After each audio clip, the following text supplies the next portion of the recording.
शक्तियां जागृत हुई, अविलंब राम कार्य के लिए निकल पड़े। देखिए, जब भी जीवन में जागृति आए कि आपको राम कार्य करना है, इस कार्य में कभी भी विलंब ना करें। जिस समय भी आपके मन में भाव आए कि मुझे हनुमान जी महाराज का सुंदर कांड पाठ करना है, अविलंब उस कार्य को अवश्य करिएगा।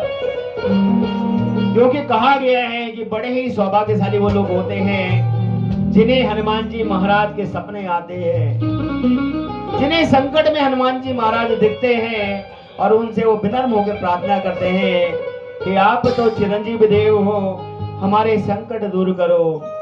और हनुमान जी महाराज मात्र राम नाम के कहने से आपके सारे संकटों को दूर कर देते हैं। हनुमान जी महाराज को जैसे ही ज्ञात हुआ कि आपको लंका नगरी जाना है, अविलंब राम कार्य के लिए निकल पड़े और जिस शिला पे पैर रखकर अपनी उड़ान भरी, हनुमान जी के उड़ान भरते ही वो शिला धरती से लेके पाताल लोक तक पूरे कांपने लग जाती है। देवता लोग रावण के डर से पाताल लोक में छुप कर बैठ जाते हैं और जब रावण चलता है तो रावण के चलने से भी पूरी धरती से लेके पाताल लोक तक कांपने लगता है।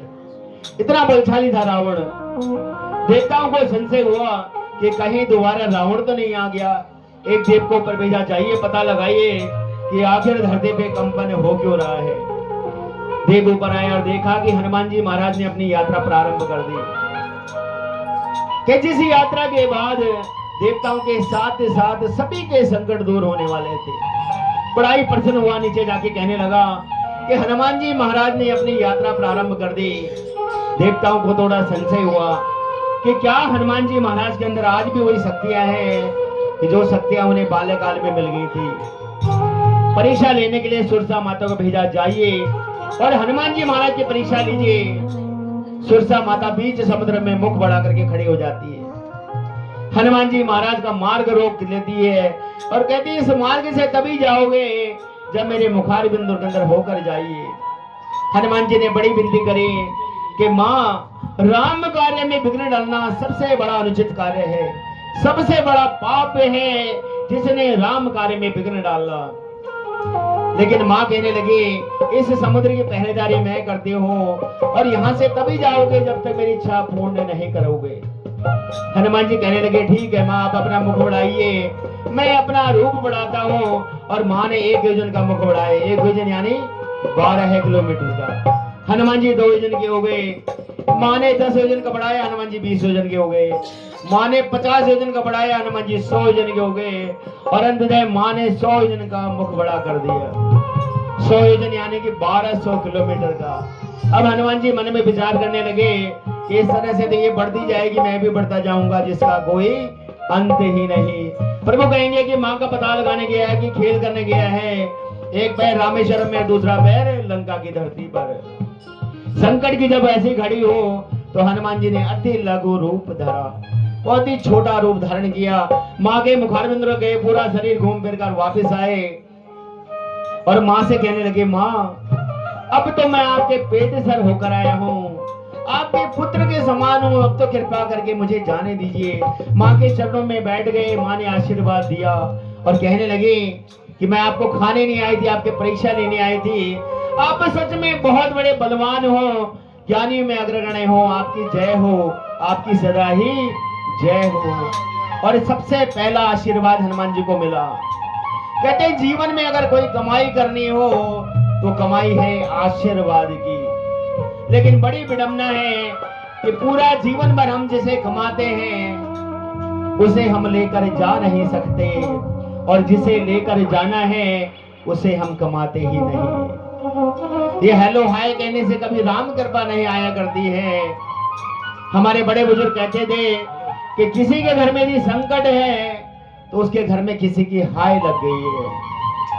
और आज हम खुद ही सुबह से शाम तक हाय हाय करते रहते हैं, जिसको देखो हाय हाय।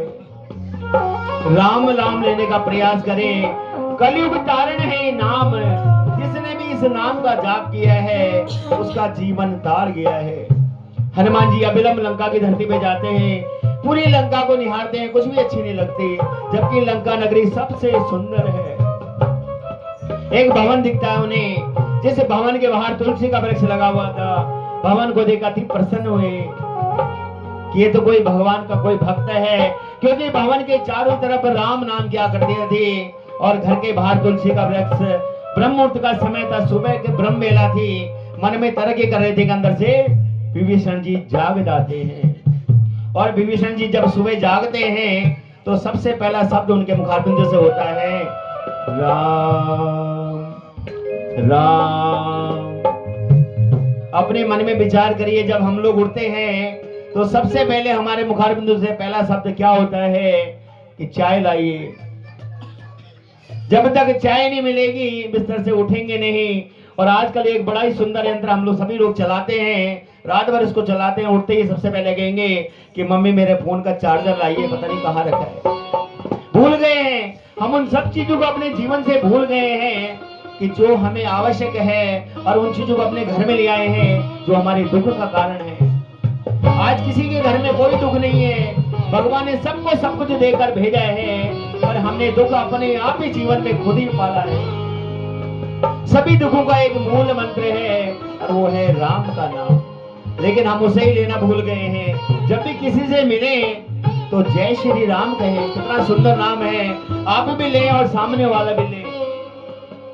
हमें सुंदरकांड करते हुए 13 साल हो गए हैं और भगवान की ऐसी ऐसी कृपा है कि कोई हमें हमारे नाम से नहीं जानता, लेकिन जैसे ही हमें देखता है, हमें देखते ही जय श्री राम अपने आप ही कहने लगता है। चाहे वो हिंदू हो, मुस्लिम हो, किसी भी धर्म का क्यों ना हो, छोटा हो बड़ा हो।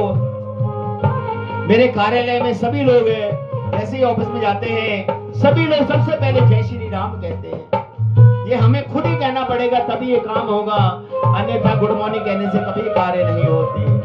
हनुमान जी को राम नाम इतना सुंदर लगा कि विभीषण जी को वही मंत्र दिया कि तुमरो मंत्र विभीषण माना, लंकेश्वर भय सब जग जाना। अभिलंब शोक वाटिका में जाते हैं जहां मां सीता बहुत ही ग्रस्त अवस्था में है। रावण के तरह तरह के अत्याचार मां पे हो रहे हैं और मां सिर्फ राम नाम का सहारा लेकर सारे अत्याचारों को सह रही है। हनुमान जी एक अशोक के वृक्ष के तने के पीछे छुपकर मां का सारा हाल देखते हैं और मां को देखकर रोने लगते हैं, अश्रुधारा बहने लगती है। एक बालक के होते हुए मां के जीवन में इतना बड़ा कष्ट है। ध्यान रखिए, जिसके घर में जिसकी मां दुखी है वो घर कभी सुखी नहीं हो सकता। एक बालक के होने का तभी सार्थक है जब उसकी मां या उसके घर वाले सुखी हो। हनुमान जी अश्रुधारा बहन पड़े और अभिलंब मां के चरणों में मुद्रिका गिराई जो प्रभु श्री राम जी ने दी थी, और उसके बाद खुद भी मां के चरणों में गिर पड़े और नतमस्तक होकर मां से कहने लगे, मेरे सर पर रख दो माता अपने दोनों हाथ, मैं लाया प्यारे मोर